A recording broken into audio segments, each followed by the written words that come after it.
9th class के सभी विद्यार्थी दोबारा से ऑनलाइन क्लासेस में उपस्थित होंगे सारे। आशा करता हूं कि सभी ऑनलाइन क्लास को पढ़ रहे होंगे सही ढंग से। और जो ही विद्यार्थी ऑनलाइन क्लास में शामिल नहीं हो पा रहा है या किसी कारणवश, वो अपने मित्रों से, सहपाठियों से सहयोग प्राप्त करे। और जिनको मालूम नहीं है उनके लिए अन्य जो विद्यार्थी जो पढ़ रहे हैं इस समय ऑनलाइन क्लास, वो बता दें कि ऑनलाइन क्लासेस चालू हैं और अपना अध्ययन करें। तो देखिए, आज हम पदभाग का पहला पाठ कबीर को पढ़ने जा रहे हैं। पहले हमने आपके लिए 5 पाठ पदभाग में से करा दिए हैं और चौथे 5वें पार्ट के आपको क्वेश्चन आंसर भेज दिए हैं। आशा करते हैं कि आपने वो सारे क्वेश्चन आंसर कर लिए होंगे और आज हम पहले पार्ट के क्वेश्चन आंसर आपको भेज देंगे। तो पहले चौथे पार्ट के, फिर 5वें पार्ट के, फिर पहले, फिर दूसरे, फिर तीसरे पार्ट के आप क्वेश्चन आंसर कर लें। इसमें कोई परेशानी नहीं है, कोई दिक्कत नहीं है कि आप ये सोचें कि पहले चौथे के हो गए, 5वें के हो गए, फिर पहले दूसरे के। मतलब 5 पाठों के क्वेश्चन आंसर आपको हो जाने चाहिए। तो आज हम क्या है, आपको पहले पार्ट के क्वेश्चन आंसर भेज देंगे गद्य भाग में से। और आज अब कबीर का पाठ हम चालू करने जा रहे हैं, जिसमें कि कबीर का जीवन परिचय आपको आज हम पढ़ाएंगे और पहले पार्ट के क्वेश्चन आंसर भेजेंगे शुरू में प्रेमचंद वाले के। तो आप आसानी से उसको आज पूरा कर लें। अब देखिए, कबीर का हम इसमें जीवन परिचय पढ़ते हैं कि कबीर के जन्म और मृत्यु के बारे में अनेक किंवदंतियाँ प्रचलित हैं। यानी कि अनेक लोगों के द्वारा कही हुई बातें, जो इस समाज में क्या है बातें चलती हैं, उनको किंवदंती कहते हैं, किस्से कहते हैं। वो क्या है, प्रचलित हैं। कहा जाता है कि सन 1398 में काशी में उनका जन्म हुआ था। इनका जन्म 1398 में काशी में होना बताया है और सन 1518 के आसपास मगहर में इनका देहांत हो गया। देखिए, 1518 के आसपास इनका मगहर है वहाँ पे, तो वहाँ पे क्या इनका देहांत हो गया। और कबीर ने विधिवत शिक्षा नहीं पाई थी। कभी उन्होंने क्या स्कूल में जाके शिक्षा प्राप्त नहीं की, तो विधिवत शिक्षा उन्होंने प्राप्त नहीं की। और परंतु ये सत्संग, पर्यटन तथा अनुभव से उन्होंने ज्ञान प्राप्त किया। इनको शिक्षा कैसे मिली? घूमने से, पर्यटन से, सत्संग के माध्यम से और अपने अनुभव के माध्यम से इन्होंने शिक्षा प्राप्त की और अपने ज्ञान को बढ़ाया। भक्तिकालीन निर्गुण संत परंपरा के प्रमुख कवि कबीर की रचनाएं मुख्यतः कबीर ग्रंथावली में संग्रहित हैं। जो कबीरदास ने जो अपनी रचनाएं लिखी, वो कबीर ग्रंथावली में सारी इकट्ठी होकर लिखी गई हैं। किंतु कबीर पंथ में उनकी रचनाओं का संग्रह बीजक ही प्रमाणिक माना जाता है। देखो, कबीर की जो रचनाएं उनको बीजक कहते हैं और बीजक के नाम से वो आज भी प्रचलित हैं और उनको ही प्रमाणिक माना गया है। कुछ रचनाएं गुरु ग्रंथ साहब में भी संकलित हैं। देखिए, 3 ये हुए थे, एक कबीर, एक गुरु नानक और एक रैदास। इन तीनों ने ही एक साथ भक्ति काव्य में अपना स्थान प्राप्त किया था और तीनों का एक साथ ही भक्ति किया करते थे। और इसलिए कबीर की जो पद हैं वो गुरु ग्रंथ साहिब में भी रखे गए हैं, अर्थात उनमें भी वो प्राप्त हो जाते हैं, गुरु ग्रंथ साहिब में संकलित हैं। कबीर अत्यंत उदार, निर्भय और सद्गृहस्थ संत थे। यानी कि ये गृहस्थ आश्रम में भी थे। फिर राम और रहीम की एकता में विश्वास रखने वाले, यानी हिंदू और मुस्लिम में कोई फ़र्क नहीं समझते थे। तो राम रहीम में क्या है, एकता रखने वाले कबीर ने ईश्वर के नाम पर चलने वाले हर तरह के पाखंड, भेदभाव और कर्मकांड का खंडन किया।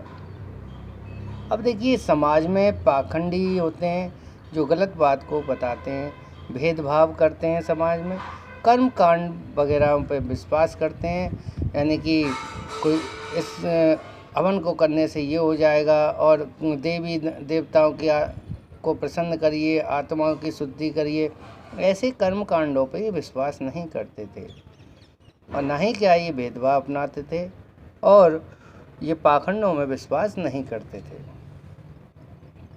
उन्होंने अपने काव्य में धार्मिक और सामाजिक भेदभाव से मुक्त मनुष्यवाद समाज की कल्पना की। उन्होंने ऐसा समाज तैयार करने के लिए कहा जिसमें कि किसी भी प्रकार का भेदभाव ना हो। समाज में अगर भेदभाव है तो समाज का उद्धार नहीं हो सकता।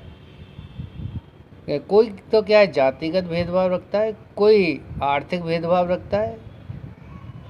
तो ये क्या है, भेदभाव वाली जो भावना है वो मनुष्य में नहीं होनी चाहिए। तो इन्होंने क्या है, भेदभाव का पूर्ण रूप से खंडन किया था और उन्होंने अपने काव्य में धार्मिक और सामाजिक भेदभाव से मुक्त मनुष्य की समाज की कल्पना की और ईश्वर प्रेम, ज्ञान तथा वैराग्य, गुरु भक्ति, सत्संग और साधु महिमा के साथ आत्मबोध और जगत बोध की अभिव्यक्ति उनके काव्य में हुई है। यानी कि इनके जो काव्य में आत्मा का बोध होना बताया गया है, यानी कि आत्मा अगर शुद्ध है तो मनुष्य समाज में अपना स्थान प्राप्त कर सकता है। आत्मा अगर शुद्ध है तो मनुष्य दूसरे व्यक्ति की सहायता करेगा। आत्मा अगर शुद्ध है तो क्या है, वो अपने कर्मों को भली भांति सही प्रकार से निभा पाएगा। परंतु आत्मा अगर कुत्सित है, बुरी है, तो वो क्या है, हमेशा बुरा सोचेगा और बुरा ही करेगा। तो शुद्ध जो आत्मा होती है वो हमेशा सही काम करती है और सही सोचती है, किसी का अहित नहीं करता। जिसकी आत्मा शुद्ध होती है वो व्यक्ति। तो इसलिए आत्मबोध और जगत बोध, ये जगत यानी संसार का बोध, जिसको संसार का बोध हो जाता है वो व्यक्ति कभी भी मोह और माया के इस चक्कर में नहीं रहता। क्योंकि जो माया होती है, माया का मतलब है धन। जो धन होता है वह व्यक्तियों के बीच में आपसी भेदभाव ला देता है। तो मनुष्य के अंदर अगर धन के प्रति प्रेम नहीं है तो वो व्यक्ति ईश्वर की प्राप्ति कर सकता है, वह व्यक्ति इस संसार को समझ सकता है। परंतु जो मोह और इस माया के जंजाल में फंस जाता है वो ना तो समाज को समझ पाता है, ना अपने आप को समझ पाता है। उसको जो अच्छा लगता है अपने आप में, अपने प्रतिष्ठा बढ़ाने में, उसी काम को मनुष्य करता है। तो इन्होंने आत्मबोध और जगत बोध का ज्ञान कराया और कबीर की भाषा की सहजता ही उनकी काव्यात्मकता की शक्ति है और जन भाषा के निकट होने के कारण उनकी काव्य भाषा में दार्शनिक चिंतन को सरल ढंग से व्यक्त करने की शक्ति है। जन भाषा यानी कि समाज में जिस समय जो भाषा बोली जाती थी, यानी ये इन्होंने अधिकांशतः ब्रज भाषा का उल्लेख किया अपने काव्य में और ब्रज भाषा में ही अपने साहित्य को इन्होंने लिखा था और ब्रज भाषा में ही अपने पदों को, अपने साखियों को लिखा। अब आप कहेंगे कि ये इन्होंने ऐसा क्यों किया? क्योंकि जो आम बोलचाल की भाषा है उसी को व्यक्ति क्या समझ सकता है। आज अगर हम भरतपुर में अगर हम कन्नड़ भाषा या तेलुगु या मलयालम भाषा को बोलते हैं तो हमारी भाषा को कौन समझेगा? हमारी जन भाषा एक ब्रज भाषा है भरतपुर की। अगर हम ब्रज भाषा में बात करते हैं या शुद्ध हिंदी में बात करते हैं तो उसको ही व्यक्ति समझ पाता है और दूसरी भाषा को नहीं समझ पाता। इसलिए कबीरदास जी ने जन भाषा का ही प्रयोग किया। तो ये देखिए आज का ये कबीर परिचय है और आप इस कबीर परिचय को सही ढंग से क्या है याद करेंगे, पढ़ेंगे और गद्य भाग के पहले क्वेश्चन आंसर को जो मैं भेजूंगा उनको भी आप साथ के साथ करते जाएंगे। तो आज के लिए आपके लिए इतना ही है, काम कम है, आपको याद करने का भी कम है। तो आशा करता हूँ कि 10-15 मिनट का जो आपको पढ़ाया है और जो आपका होमवर्क है उसको पूरा आप करेंगे। धन्यवाद।